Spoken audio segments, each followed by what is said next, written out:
kaunti ya Bungoma na nĩatĩ thirikari ya kaunti ya Bungoma na thirikari nene nĩcigĩikĩirio rĩtana gũkorwo ikĩririkanaga na kũrũmbũiya ciana iria ikoragwo ciũrũra mataũni-inĩ na gũkorwo makĩmahe gĩa kana gwa gũkoma oro ũndũ ũmwe na gĩa kũrĩa. Ĩno nĩ mĩario ya gĩkundi kĩa atumia na arĩa magĩkoragwo makĩhũranĩra iturwa itiganĩte cia ũtongoria na makĩria gĩthurano-inĩ kĩhĩtũku, no ĩndĩ magĩkorwo matiakinyanĩire. Tũkorwo tũkĩamũkĩra riboti ĩyo ĩgiĩ gũtugwo kana kũririkanwo gwa ciana ciũrũraga taũni-inĩ.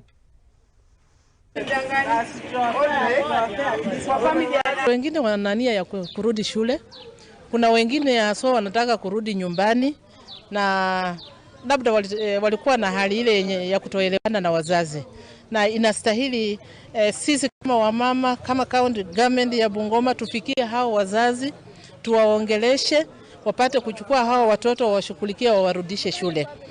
Tutaweza kufikia county government tuongee nao, haswa children's department pia tuongee nao, tuambie maslahi ya hao watoto vile wanakaa, na tunafanya hivyo tutapata suluhisho. Nilisimama kama women reps, kama mimi nilisimama women rep Busia County, kuna wale walisimama kama MCS, kuna wale walisimama kama MPs.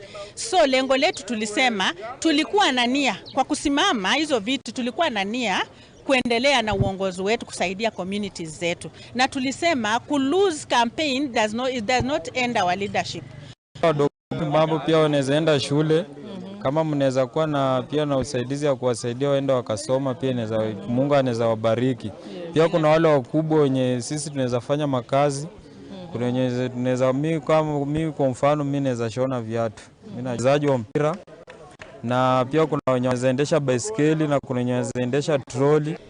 Sisi tutasema kuwa wale ambao walipita wako kwa viti. We are not fighting anybody. We are just working together.